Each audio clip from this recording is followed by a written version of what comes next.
Welcome to Roopa tailoring. చూడండి ఇలాంటి మన స్టార్ నెక్‌లా కట్ చేసుకుంటాం కదా! నేను లైనింగ్ క్లాత్‌ను, మెయిన్ క్లాత్ 2 కలిపి డబుల్ స్టిచ్ వేశాను. ఇప్పుడు దీనికి మనం పైపింగ్ అనేది ఈజీగా ఎలా వేసుకోవాలో ఇప్పుడు చూపిస్తాను చూడండి. వీడియో ఎక్కడ స్కిప్ చేయకుండా చూడండి. ఇంకా వీడియో చూసే వాళ్ళకి ఏమైనా డౌట్స్ ఉన్నా కూడా నాకు కామెంట్ చేయండి. మళ్ళీ కూడా వీడియో చేస్తాను. చూడండి ఇలా మన ఛానల్‌లో ఆల్రెడీ ఉంది కదా! వన్ సైడ్ క్లాత్ అనేది ఫోల్డింగ్ చేయకుండానే పైపింగ్ ఎలా వేసుకోవాలో ఇలా నీట్‌గా పైపింగ్ వేసుకుంటూ మన కార్నర్స్ ఉంటాయి గదా! మనం స్టార్ కట్ చేసుకున్నప్పుడు అక్కడ ఇలా టంక్షన్ అనేది లిఫ్ట్ చేసి మనం నెక్స్ట్ ఎటైతే కుట్టాలి అనుకుంటున్నామో అటు సైడ్ టంక్షన్ పెట్టేసుకోవాలి నీట్‌గా చూడండి. అలా పెట్టుకున్నప్పుడు కొంచెం ఏంటంటే మనకక్కడ చిన్న కుచ్చులాగా వచ్చేస్తుంది. బయటకు కూడా కనిపియదు. మనకు 3 స్టార్స్ లాగా వచ్చినాయిగా 3 సైడ్‌లు అదే విధంగా అండి చూడండి ఇలా కొంచెం స్ట్రెయిట్‌గా అనుకుంటూ ఆ కార్నర్స్ దగ్గరికి రాగానే కరెక్ట్‌గా టంక్షన్ అనేది మనం లాబట్టుకోవాలి. లాబట్టేసుకొని మనం ఎటైతే కుట్టాలి అనుకుంటున్నామో అటు సైడ్ మళ్ళీ మూవ్ చేసుకోవాలి చూడండి ఈ విధంగా.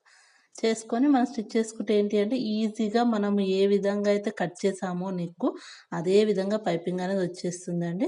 ఇలా వేసుకున్న తర్వాత చిన్న చిన్న ఘాట్లు అనేది పెట్టుకోవాలి. ఆ కార్నర్స్ దగ్గర కూడా నీట్‌గా కట్ చేసేసుకోవాలి. మరి ఎక్కువ కట్ చేయొద్దు. మనం కుట్టుకున్న కుట్టు అనేది కట్ కాకుండా నీట్‌గా కట్ చేసేసుకోవాలి. ఇలా కట్ చేసుకున్న తర్వాత చూడండి నీట్‌గా మనం తర్వాత దానిలో థ్రెడ్ అనేది పెట్టుకొని పైపింగ్ అనేది వేసుకోవాలి. మనం నెక్ అనేది ఏ విధంగా అయితే కట్ చేసామో అదే విధంగా నీట్‌గా వచ్చేస్తుంది. మీకు కనిపియడం కోసమే నేను ఆపోజిట్ దారంతోటి పైపింగ్ వేసాను. నేనైతే ఈ థ్రెడ్ అనేది యూజ్ చేస్తున్నాను చూడండి. ఇప్పుడు మనం కుట్టుకున్న దానికి పైపింగ్ అనేది పెట్టేసుకొని ఈ విధంగా క్లాత్ అనేది ఫోల్డ్ చేసేసుకుంటే నీట్‌గా పైపింగ్ అనేది స్టిచ్ చేసుకోవచ్చు.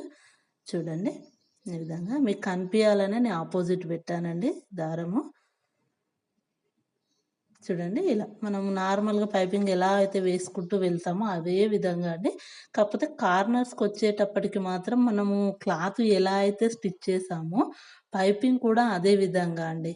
మనం పైపింగ్ వేసేటప్పుడు కూడా అంతే. మనకు ఏదైతే కార్నరు మన స్టార్ ఉందో అక్కడికి రాగానే టంక్షన్ లిఫ్ట్ చేసేసి మనం మళ్ళీ ఎటు సైడ్ అయితే కుట్టాలి అనుకుంటున్నామో అటు సైడ్ టంక్షన్ పెట్టేసుకొని నీట్‌గా పైపింగ్ వేసుకొని ఆ విధంగా మన డిజైన్ వచ్చే విధంగా సెట్ చేసుకుంటూ నీట్‌గా స్టిచ్ చేసుకోవాలి చూడండి.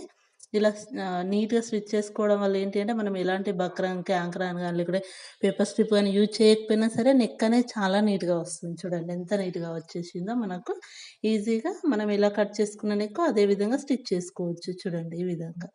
3 సైడ్‌లు అంతే అండి. మన కార్నర్ దగ్గర అందులో ఏమి అసలు కొత్త వాళ్ళైనా సరే ఈజీగా స్టిచ్ చేసుకోవచ్చు. మనం ఏదైతే కార్నర్ ఉందో అక్కడికి రాగానే టంక్షన్ లిఫ్ట్ చేసుకోవాలి. లిఫ్ట్ చేసేసి మనం ఎటు సైడ్ అయితే కుట్టాలి అనుకుంటున్నామో మళ్ళీ అటు సైడ్ టంక్షన్ పెట్టేసుకొని స్టిచ్ చేసుకుంటే మనం ఏ విధంగా నెక్ కట్ చేసామో అదే విధంగా మనకు డిజైన్ అనేది వచ్చేస్తుంది చూడండి. చాలా ఈజీగా అండి. చూడండి ఈ విధంగా. నీట్‌గా మనం ఏ విధంగా అయితే నెక్ కట్ చేసామో చాలా ఈజీగా డ్రెసెస్‌కు, లాంగ్ ఫ్రాక్‌కు, బ్లౌజ్‌కి అని మన ఫ్రంట్ అయినా, బ్యాక్ అయినా ఈజీగా. మనకేంటంటే ఇలాంటి నెక్కుకు పైపింగ్ అనేది కొంచెం నీట్‌గా రాదు అని టెన్షన్ ఉంటుంది గదా! చూడండి మనకెంత నీట్‌గా వచ్చిందో. బ్యాక్ సైడ్ ఎలాగో మన ఛానల్‌లో ఉంది గదా! మనం ఇలా వన్ సైడ్ ఫోల్డింగ్ చేసేసుకొని మన టంక్షన్ ఏదైతే సైజులో మనం ఏస్తున్నామో డబల్‌ది మన ఎమ్మింగ్ లేకుండా ఎమ్మింగ్ కావాలి అంటే ఎమ్మింగ్ చేసుకోవచ్చు. లేదు అంటే ఈ విధంగా స్టిచ్ అనేది వేసేసుకోవచ్చు. చూడండి. ఇలా నీట్‌గా ఇక్కడ గూడా అంతే సేమ్ మన కార్నర్ దగ్గరికి రాగానే టంక్షన్ లిఫ్ట్ చేసుకుంటే మనకు ఫ్రంట్ సైడ్ గూడా డిజైన్ అదే విధంగా వచ్చేస్తుంది చూడండి. ఇలా నీట్‌గా క్లాత్ అనేది ఫోల్డ్ చేసుకుంటూ స్టిచ్ చేసేసుకోవాలి.